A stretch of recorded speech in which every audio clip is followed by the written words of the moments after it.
Wednesday, October 12th, 2022 at 5 p.m. Eastern Time, episode 755.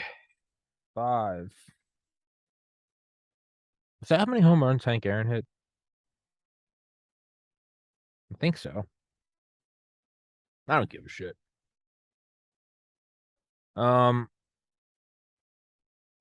I really don't want to do a solo rant right now, but I have to practice what I preach, and I have to show up even when I don't want to show up, and I have to continue to push even when I feel like there's no point in pushing. Um, fuck. Um, yeah, I'm just tired. I don't really feel that well. And every once in a while, I get a little disillusioned with the podcast, a little depressed about it. Feel like it's not going to fucking work. Those are the days that I don't want to try. Getting censored is fine. That fires you up. Being told you can't succeed fires you up, but a different kind of lethargy when you just start to feel like, the fuck am I doing? So there's really nothing I'd rather do right now than get in bed and not do this. So instead, I put on clean clothes, meditated, and gonna do this. Because I don't think there's ever been a time in my life that I've worked hard and regretted it. I mean, there's never been a time where I regretted putting my all into something. I've never said, "Oh fuck, if only I tried less hard." Um, I'm uh, I'm re-listening or rereading or whatever the fuck to one of my favorite books, Gorgon Stare, by Arthur Holland Michael, or Mitchell, Michel. Eye in the Sky, Rise of the Gorgon Stare, and How It Will Watch Us All. Or what the fuck is it called? It's a great book. Um, Eyes in the Sky, The Secret Rise of Gorgon Stare, and How It Will Watch Us All. I wasn't even close. Arthur Holland Mitchell, Michel. I think I've kind of talked about it before on here. In essence, it is, think of those old like cops videos where it'd be like from the police chopper, and they'd be using IR or thermal, and you're watching the suspect like run through backyards and shit. And then, but like it's always the frame's always kind of moving, right? As the helicopter's like orbiting whatever it is that it's chasing. All of a sudden like a billboard will go across the screen, or like a house or something. Um, and it's just kind of always so it's not that like great of a shot. Um, what Gorgon Stare is like a drone, like a Predator drone or a Reaper or a Global Hawk, and it's a series of them, and they can like record an entire city top down.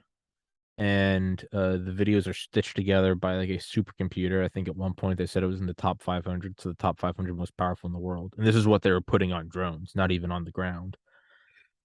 And they'd record a whole city for weeks. And then another thing about it is they described it as the soda straw problem. It was like the analogy was like you could either imagine like when the camera zooms out on like the Super Bowl and you see the whole field and you can see every player, and that's great. But it's not the same as during an instant replay when you go to one specialized camera that's focusing one player. You see the slow motion, you see him juke, you see the cleats hitting the dirt and like the dirt flying, and you have multiple angles and it's very specific. The soda straw problem is that if you're looking at that one player through like a soda straw, you're missing everything else. So you're not seeing the rest of the field. If you're seeing the whole field, you can't necessarily zoom in on that one player. And so if you do zoom in on that one player, you're going to miss other players. And in the case of observing terrorists laying out IEDs across an entire city, if you follow one specifically, you are risking missing out on a whole bunch of others. And then if that program ever came to light, you would have intentional diversions, and you see the problem. They eventually developed something. I think it's called whammy wide angle mapping imaging or whatever the fuck. and it allows for them to record everything from like the whole football field view and then individually zoom in because it's such high resolution on single things. And you could have multiple operators using the same drone zooming in on different things without missing all of the action. And then when you have multiple drones in like a circular holding pattern above a city, you're constantly getting all angles. And so you're stitching them together. And what they describe it as is it's not like looking at a police helicopter. It is more like looking at, he describes it as looking at like a pond water under a microscope. It comes to life. It's a lot more like zooming in on Google Earth, where everything's directly top down. All the buildings and trees and sidewalks and roads are stationary, but the cars are starting and stopping and in traffic jams, and people are jogging or pushing a stroller or whatever, robbing a store. And so really it's like live Google Earth. It's Google Earth video, which is insane. And it's also not just a snippet here and a snippet there. What you could do is you're looking at a smoldering car bomb on Google Earth. You could just rewind, and you could rewind until it didn't detonate. And then you could find the car, and then you could rewind and watch the car leave whatever warehouse it left. You could rewind some more, and then you could see who went there. And then you could follow each person backwards in time back to their house. And then you could find the houses, and then you could map the houses. Then you could ping it with social media and see who lives where, who's posting what. Are they using digital currency, vaccine passports, facial recognition? And so not only are you able to soda straw down onto one person without missing the rest, you're also filming the whole, because you never know where the car bomb's going to be. Once again, this podcast getting flagged by the NSA, but you never know where the car bomb's going to be, right? It's easy if you know where it's going to be, but who the fuck knows where it's going to be? So instead, you're filming a whole city for a month, and then a car bomb happens on the 5th and Smith Avenue or whatever. You didn't know it was going to be there. You had no idea if it was going to be there or on the other side of the city in the middle of the night. But by recording it all, you have it all. And so when it goes off, you can then find it and rewind it. And then that's how you can map out whole terrorist networks. And you can see, if you saw one of these, it would be very valuable and you could maybe study it a lot. But if they became less of a novelty and more of a certainty, because you're just mapping everything all the time. Now, granted, you do them over cities that are hotspots in war zones. Which, funny enough, is they did use it over Baltimore in 2015. They're using it in the Middle East and Baltimore. But eventually, you could do every city, and you could catch every little crime, every robbery, every rape, and then you could use fusion centers to use every traffic camera and every smartphone and every thumb unlocking a smartphone and voice recognition and facial recognition and where did you swipe a debit card and who is tagged and your metadata pinging off cell towers and using an Uber. And you can map out, and then you could have like you basically trust but verify. You could really start to map out everyone and everything, not just crimes. You could also map out who buys celery on Tuesday. Well, when it stops being a novelty, let's just use car bombs. When it stops being a novelty, that you're able to record the people setting it up, where they came from, the individual houses they came, and then you could rewind like another month. What led to those guys getting involved? Maybe rewind a year.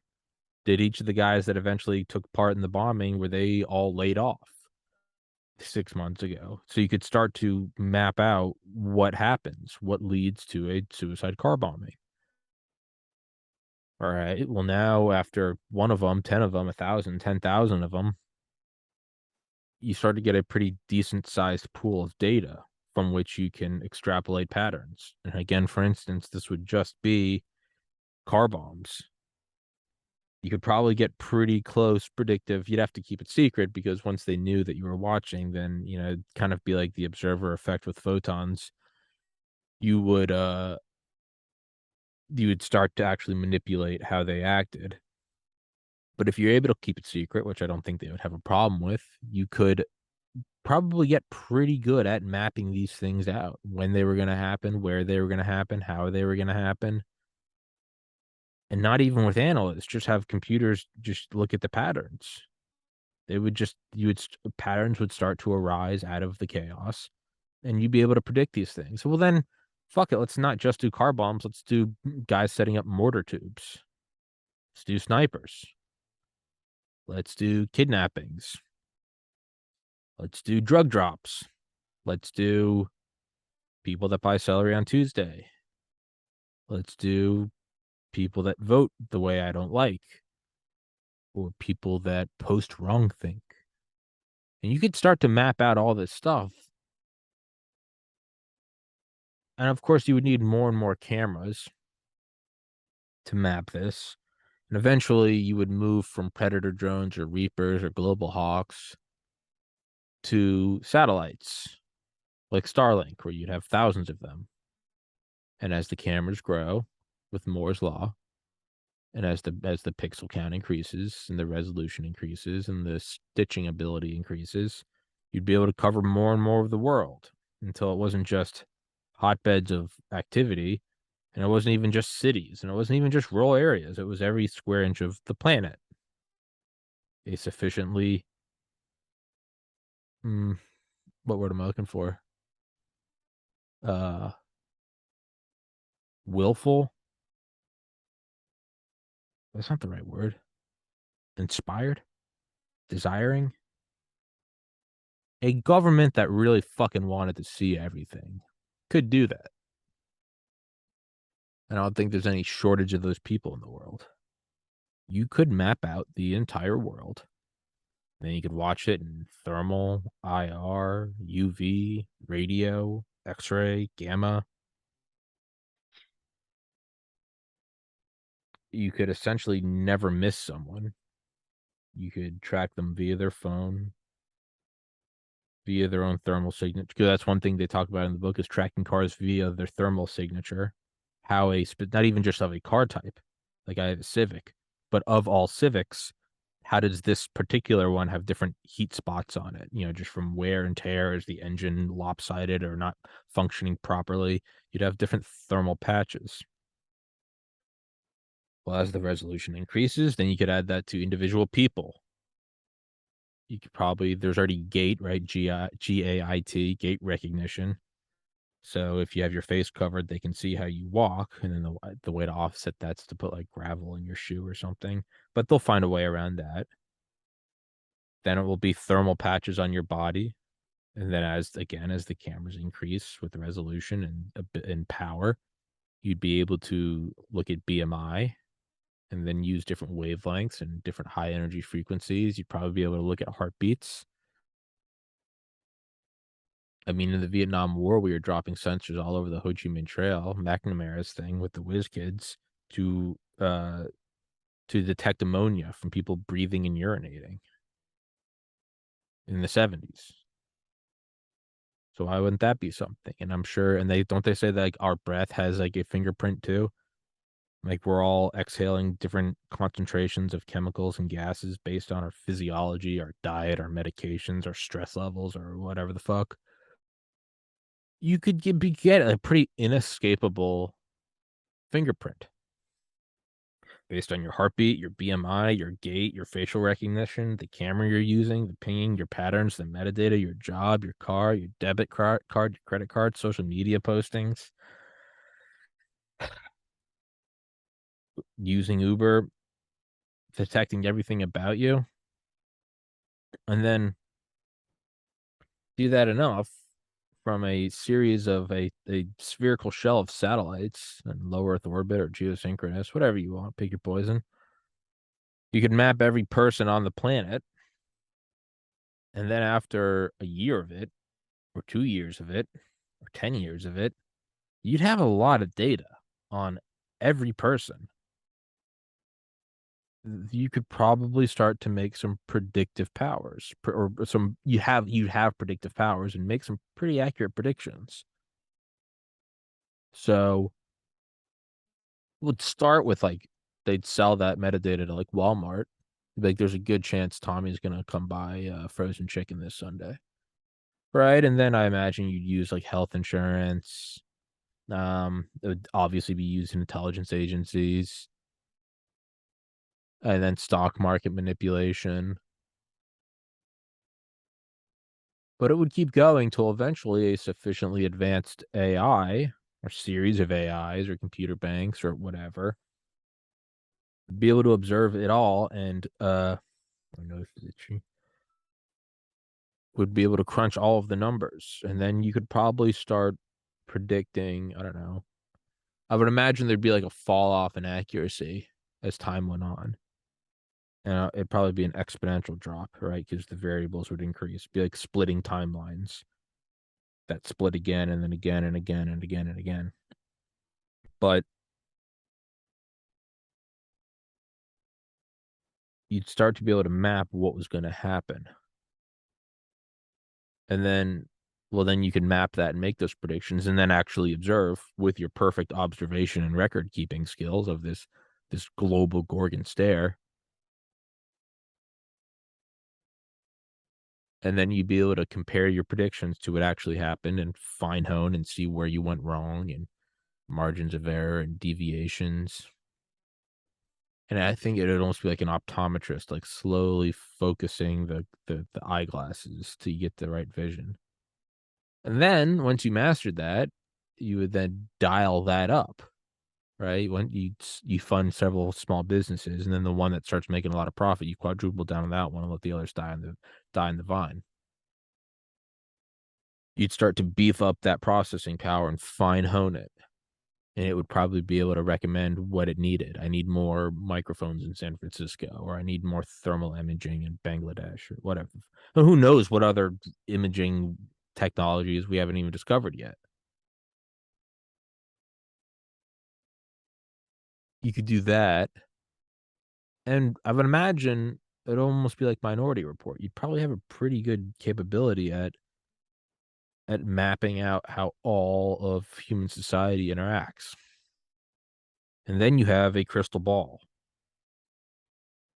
You can run simulations on that crystal ball and be like, what happens if this happens? What happens if the Statue of Liberty just falls into the ocean? What effect will that have on Nike stock? And then, with this sufficiently advanced crystal ball, you could maybe start to test your theories. Maybe don't use the Statue of Liberty, but like that building in that hotel in Miami that collapsed last year. Like, what would happen if the building collapsed? And you would just start with that. Or maybe you'd start even smaller. You do a car bomb somewhere in Baghdad. And then you could see your prediction powers and map them against what actually happened. And again, fine hone it and focus it. And then when that got pretty good, you could start poking the crystal ball. What happens when uh you know we stop the subways in New York for exactly 6 minutes and 4 seconds? How does that affect Citibank's power usage? Whatever the fuck. And you get better and better. And then as you compared your poking the crystal ball to your predictions, or compared your predictions to what actually happened, you could, I guess, fine hone it on both ends. You could fine hone your predictive capabilities. This is what actually happens. You could also fine hone your poking the crystal ball. You'd be like, oh, we need to poke more to get this to happen. And at that point, you're now causing the future, which I mean, technically we're always doing at all times, but you're really starting to play chess when most people are theoretically entertaining the idea that a computer might be able to play checkers. And is that not the end of free will? I remember the first time I heard this idea was Alex Jones floated it on, I think, his first episode of Rogan. It's a true crystal ball. You could have stimuli, and then you could embrace stimuli, and then we're all acting as neurons. And I thought it was batshit. But listening to Gorgon stare, now I'm actually starting to look at it. And I'm like, that is with enough time. I mean, it would be crazy for the Wright brothers to say a double-decker plane would fly across the ocean and you could watch a TV, you could watch a movie, take a shower, and have your own bed, like in the resident suites of the Etihad Airways A380. Give enough time and enough funding, it can have. It took 120 years, but it got there. So I don't know when this will happen. 2030, maybe 2090, maybe I don't know. But it seems like we're getting to that point then. That is the end goal. And so it won't even be the fear that, oh, once we're all in the VR, they'll be able to manipulate everything. They might do the VR and then most people go into that voluntarily, in which case they can manipulate everything. And as a backup, have this sort of global prediction system so that even if you don't go into the VR, you're still in a VR sense, that your whole world is being controlled. And that's the end of free will. And I don't even know if there's any way to stop it. I don't think it can be. I mean, never have we come across a new technology or weapon system and has the successful route been, this is too evil, this is too much, let's not pursue this. Because someone else will always pursue it, because it doesn't matter how classified your R&D is, the laws of physics are the same. Eventually, someone will discover it. You might be able to inhibit their plans or throw a wrench in their plans, but like nuclear physics is the same here as it is in Pakistan, as it is on Mars, as it is in the Andromeda galaxy. Like, so sure, you could classify it and, try not to let them get fissile material, but the laws of physics are the same. So never has there been a technology where the way to get around it is going, this is too evil. You always have to take it by the horns and use it yourself, right? Sure, I've mentioned that God knows how many fucking hundreds of times on this podcast. I have a really bad headache. Truman meeting with Enrico Fermi and a couple of our scientists about the hydrogen bomb and how it would be 1,000 times stronger than an A bomb, and how it was an evil thing. We can't let this to happen. We can't let this happen. And its development and use would imply an inclusive extermination policy, because you can't really just drop something this big on a specific city and say we're limiting to this city. These make atomic bombs look like firecrackers. These are truly doomsday weapons, thermonuclear. There's a reason every thermonuclear test you see, just YouTube atomic bomb testing and then YouTube hydrogen bomb testing. You'll notice something. The former, for the most part, is always like on a desert floor. Some of them are in the ocean, but they're on a desert floor and you can kind of see some mountains in the background. And you're always looking still up at the mountains. The hydrogen bomb tests, you'll always notice, are always in the ocean. And they're always this vaguely abstract landscape because it's so far away and the planes filming them are at such high altitudes. And it's because the only place you can reasonably do them without killing everyone and everything is in the middle of the ocean. So they called it an evil thing, and Truman said, "Can the Soviets do it?" And they said it's only a matter of time. And they said, "Well, then looks like we have no choice." I think his words were, "What was it? Uh, like, well, some like simple, like, well, then, like, go do it."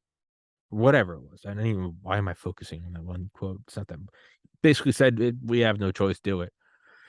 And it's because you can't just stick your head in the sand and go, that's too evil. No, you have to, because if you don't, someone else will, and then they're going to use it. So, yeah, there are a lot of murders with guns. I'd rather have one and be able to choose if I go buy a gunshot. I don't want someone else coming into my house with a gun and deciding that it's time for me to go. So you have to kind of lean forward of these things. It's like you can't unring a bell. You have to move forward. You can't, pretend you're not awake. You once you wake up, you have to be awake. Once a new technology, once it becomes available, once they put Sputnik up, we can't just go, geez, they're launching shit into orbit and it's going Mach 23. We're not doing that. No, because now you're going to fall behind.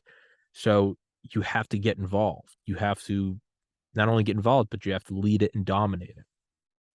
Because the hydrogen bomb may be an evil thing, but if you're not controlling the table, if you're not running the game, and someone else is going to. So like I don't really think you can even avoid this shit. And that's kind of a black pilling reality. Like it might be the end of free will. Now, granted, there was also a proposition, I think, right after World War II, and it was should we basically carpet nuke the Soviet Union before they can develop an atomic bomb? And then we'll basically become Planet America.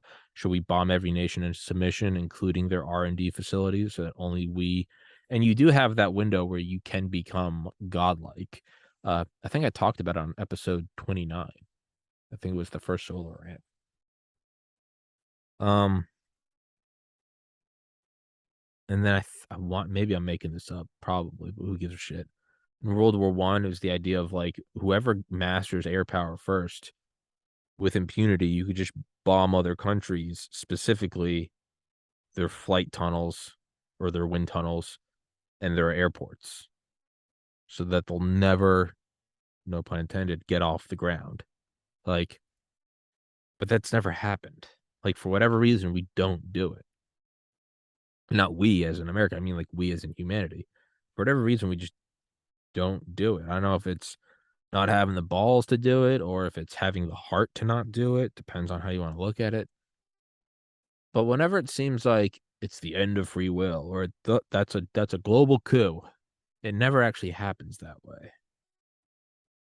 So I don't know. Maybe it's not the end of free will. But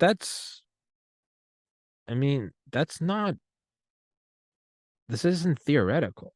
I mean, a lot of this technology exists. And this is declassified shit in a book that's 5 years old. Who knows what the fuck they're cooking up in Area 51?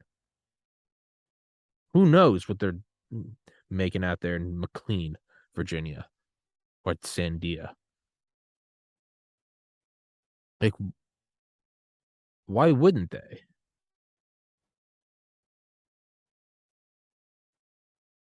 So it does kind of seem to be like the end of. You'd have holdouts, and then you'll have like guerrilla methods of, I guess, making Faraday shields or moving underground, or you'll find a way to trick it. I mean, they always do. The fact that Vietnamese farmers and Afghani farmers kick the shit out of us, I guess, is, I mean, there's more proof of that than actually, I mean, if we want to talk about having a crystal ball and predictive powers and then doing a real world stimuli and seeing how much your predictions align with what happens in reality, I'd say we're pretty bad at it. Vietnam and Afghanistan, they kicked the shit out of us with our $1 trillion defense machine. They won. They absolutely won with cell phones and old artillery shells and sandals and AKs. They won. Maybe the idea that a power could be so advanced is itself not even based in reality. But there would be power in if you could convince people, right? I mean, on one hand, the president says you can't take over the government. We have F-15s and nukes. You can't overthrow it with guns. Okay, fair point. What are you gonna do against the government? I get it. A pretty massive military. But then you also say like democracy hung by a thread on January 6th when a bunch of boomers raided a Capitol with no weapons. So if democracy hung in the balance by a bunch of unarmed people, if we're hanging in the balance, not it kind of got threatened. I mean, if it was hanging in the balance, then the simple addition of like a machete should have pushed it over the edge, right? There should be a junta in DC. So then which is it? And then that turns into a whole semantic gotcha fucking retard blabbering. But like the idea that you can't fight back is itself a powerful idea. So that might be what it is an effective propaganda of they see everything, they're planning everything. If you're planning to do something, you're already pinged in a server, and there's some Minority Report eunuchs in a pool of KY jelly watching you.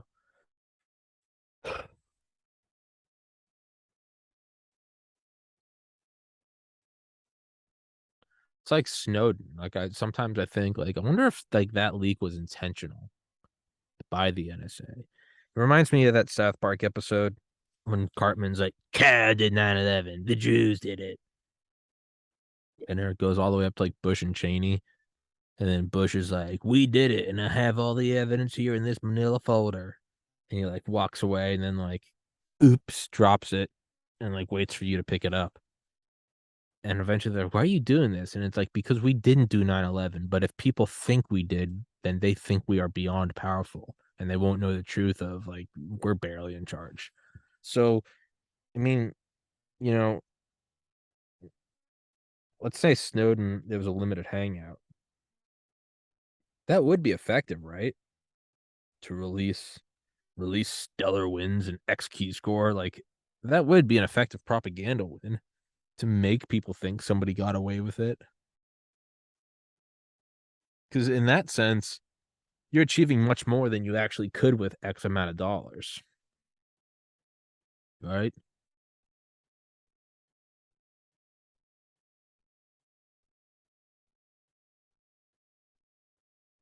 So it would almost be beneficial because you'd have to have like some proof of concept. You'd have to have something to point to show that it's real, quote unquote. Right? It's like because you got to make an example. So you'd have to use like Gorgon stare over the United States during like a riot or something and track everyone like back to their homes and make it very public. And then even make a bunch of hoopla about how it shouldn't be public. Have a bunch of generals playing the part and be like, "Oh, this is," and like you could instill a great degree of fear. And then you wouldn't even need to put these super expensive cameras with these super expensive supercomputers with just armies of analysts and operators and maintenance teams. Then you could just fly a drone here and there. You could even upload just photoshopped images of a drone being spotted above LA. And it wouldn't matter if no one else could see it because they would just assume it had gone up to a higher altitude. But with a very small amount of actual steel and physical material, you could make people all think that they are under the all-seeing eye. And then once you say it's gone to space, well, then it almost becomes like a Santa Claus type thing. Yeah, he knows when you're sleeping, he knows when you're awake. The logic doesn't matter. When you're a kid, you're not like, well, how is he observing me and all the you're not thinking about that. You're going, it's in space. And then every once in a while, you just have to nab someone just to make people still believe it's there and make them scared, right? Um, I have a bug bite on my neck. So I don't know. I mean, this is fucking itchy. Um, yeah. So I don't know. Is it the end of free will? I have no idea.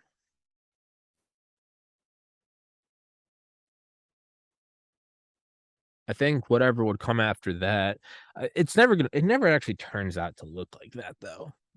I've talked about it before. It's like that news article. The name of the news article is not yawn. It's like that news article from I think the year 1900, and it's a bunch of watercolor paintings. I think it was in like Popular Mechanics or some shit.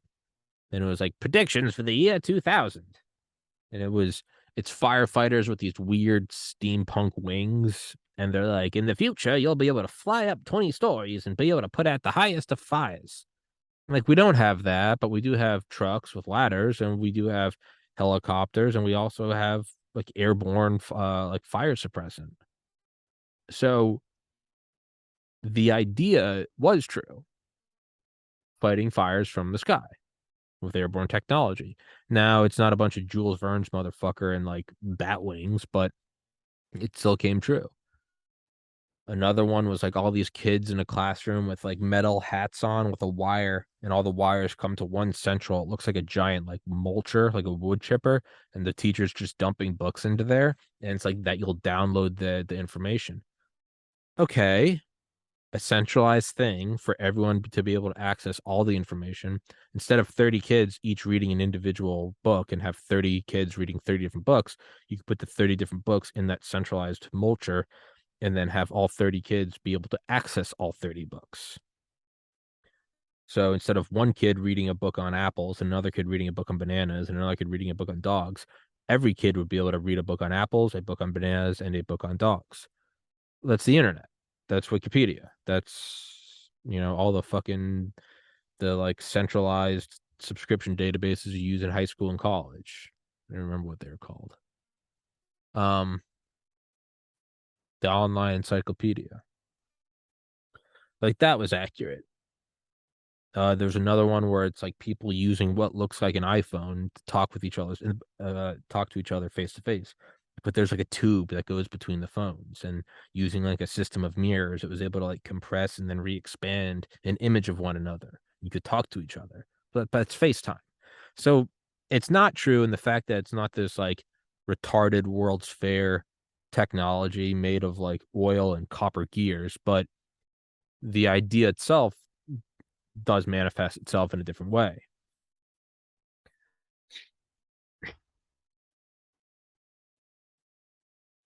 So I imagine that like there will be some sort of hyper omni surveillance, but in 100 years it might be laughable. Actually, overwhelming odds that it would be laughable. What are the odds that I'm correct? What are the odds that someone from 1900 would be correct about 747s dropping fire foam on forests? What are the chances that somebody from 1900 would accurately predict like a 5G network with iPhones? Almost zero. So it's not that it might be laughably correct. I'm probably with near 100% certainty laughably incorrect at everything I'm postulating. But just like the firefighters with their retarded wings versus 747s dropping fire retarded retardants, the idea itself is accurate, just not how it was done. So in that sense, it probably would be accurate. But it's probably laughably incorrect that a bunch of drones would be flying. Like, that idea itself would seem so antiquated. It'd be like looking back to World War One when horses pulled artillery on wheels. Like, what? What the fuck? Biplanes with guys with cameras and pistols to shoot at other pilots? Like, what? But then extrapolate that 120 years, and what is it? It's planes with super advanced cameras and 30 millimeter cannons. I mean, it's right, just not how you thought it would be right.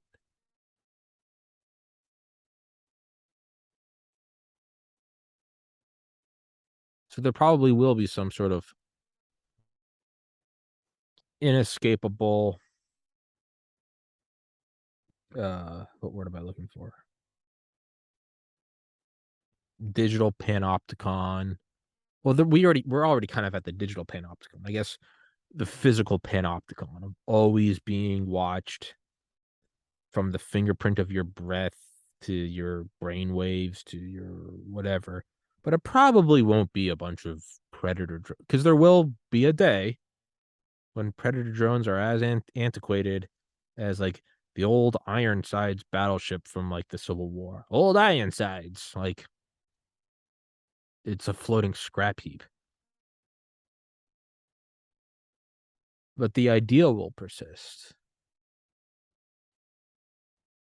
And then, just like we probably already have predictive capabilities using social media to predict things like the Arab Spring, right? An influx of comments and videos and facial features and muscle tensors and expressions via eyes. You could show different emotional levels and the tone of voice, and is it strained and is it wavering, and are you the pigment in your skin, is your face red, or are you kind of shrinking, are your shoulders hunched, are you showing anxiety? You could probably predict like global mood, and I imagine it would be in a very primitive state right now and would probably be nothing more than some DARPA prototype shown to the president in a skiff. But like the Wright brothers, it will eventually be a four-engined Airbus A380 where you can take a shower 5 miles above the Pacific and complain that the shower was too short.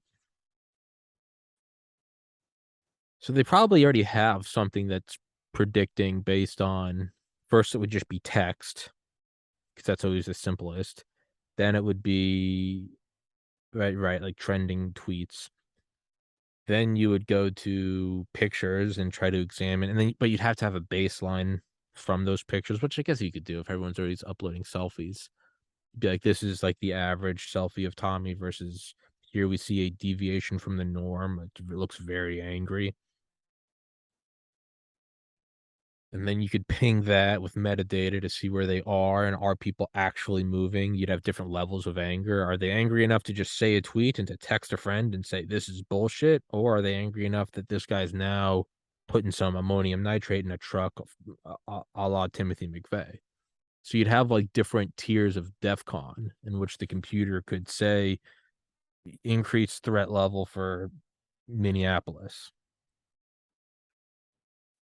And then you could do video processing of vocal tone, and then you'd have like amplification nodes going in and finding people with the most followers, and you could almost assume that they themselves are like these weird sort of cloning megaphones that will turn a certain number of people to act like them in some weird sort of emotional harmonic where they sync up with you.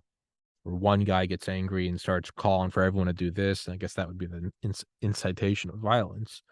But you would be able to start noticing hotspots rising. You'd be able to foment them in other nations, and then also other nations do it here, but then also actually manipulate it and be able to watch it and maybe sort of have like release valves. Maybe that's why they let the BLM riots in 2020 happen. Maybe it wasn't just, oh, those Democrats. Like maybe it was like some fucking DARPA program that was just like they just come into Trump's office and they're like, you have to let this happen. We can't explain it now, and it would take a couple weeks to explain. But like we've been working on this since 1951. If this doesn't happen, Russia is going to sink Hawaii. We can't explain, but with like 98% accuracy, you have got to let them burn down Kenosha. And Rittenhouse just fucked it all up. Like it may be. I don't fucking know. And then ultimately you would extrapolate from there and you'd use some form of brainwave, some form of fMRI strong enough to do from space, and with that soda straw capability, be able to watch everyone and see what people are actually thinking. Because there's a bottleneck from the bottleneck of just the capability of language to translate how you feel, and also just your own inhibitions on what you're willing to post online. There's a bottleneck between what you're willing to, right? You look at a cuneiform tablet from 8,000 years ago, you're getting a very thin, strained, inaccurate, watered down window of a thought someone wanted to convey. You're not seeing the you're not seeing the tingles in their, back as they, have their first kiss and watch a thunderstorm roll in on a summer night. Like you're seeing what they decided to write on a tablet. Bird. And we're like, they they worshipped birds. It might have been like that's all the guy could fucking was like, hey, I have one chance to write down this one thing on a tablet with this new invention called a with a new invention called a chisel. I'm gonna do a bird. Why not? You know, when you come across like wet cement, do you write your initials because that's the only thing that you're thinking about? No, you have a very colorful imagination with a whole history of love and dreams and fears and ideas and laughter and heartbreak and whatever. But there's a limited amount of time with a limited tool, the digit on your hand. So you go, TC, and maybe draw a dick. Like that doesn't mean that that's what you worship. That just means that's all you had. So there is like a limitation in like what people are willing to post online.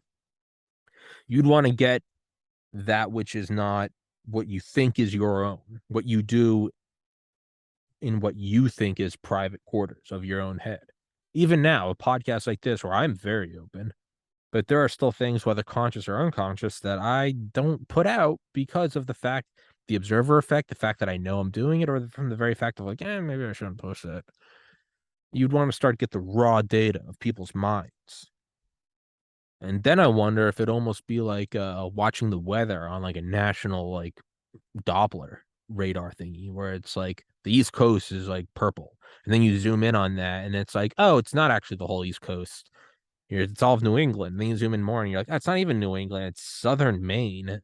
And then you zoom in on that, and then you're like, oh, it's these two counties and not that one.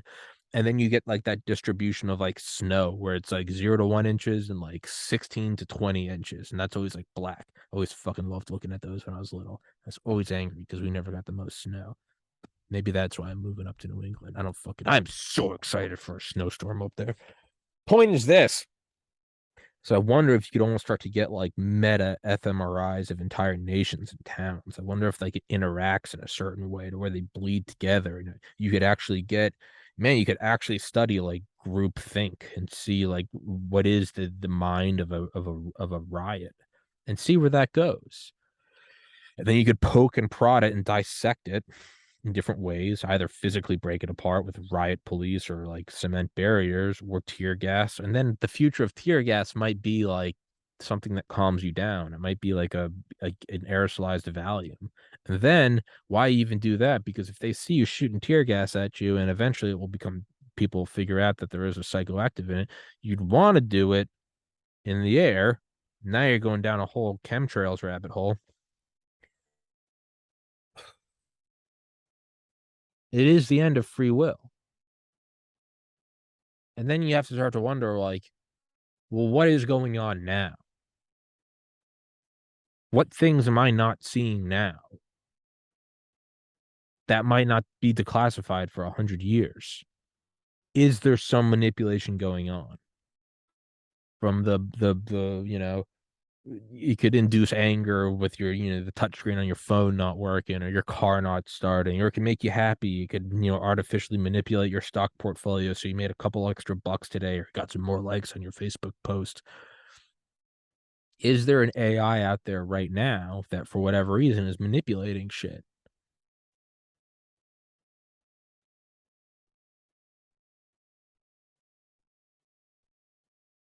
And then with the AI, try to pull a fast one on DARPA.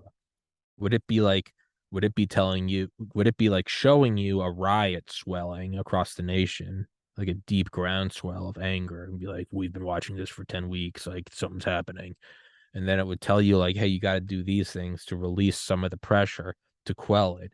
But reality, it's the inverse. It was lying to you, like Ocean's 11 or something, was giving you a false image. In reality, everything was docile, and now it's revving everything up because it wants a revolution for whatever reason. And then that would create a disconnect. So maybe right now, like the Biden administration actually thinks like inflation was the right thing, and it's just manipulating it to make us hate the administration or Trump or whatever the fuck you want. I don't know. All the while, so just like the elite divide and conquer the populace, maybe the AI is dividing and conquering the elites. It would start sending shit in encrypted emails that like no one else could crack, so you'd actually think like the Germans aren't on our side anymore. There'd be all these like faux Zimmerman telegrams.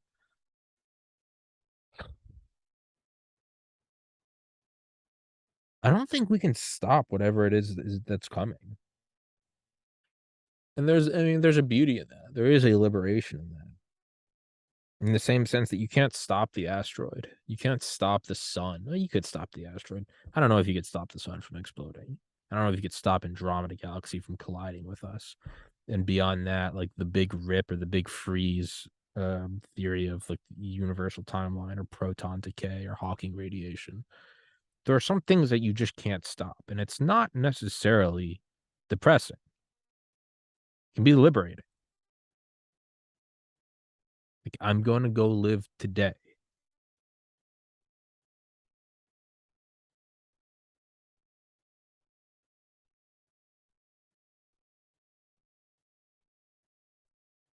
I don't know, man. I have no idea. I didn't even wasn't really a conclusion of this. In conclusion, the hyper AI might be watching you and fucking you 6 ways from Sunday, regardless if it is or isn't it. If it isn't, I don't know. Put your feet up. Go play with a cat. Put some Christmas lights up in July. Fuck everybody. Blink 182 is getting back together. Sometimes the world is right. Take care, everybody.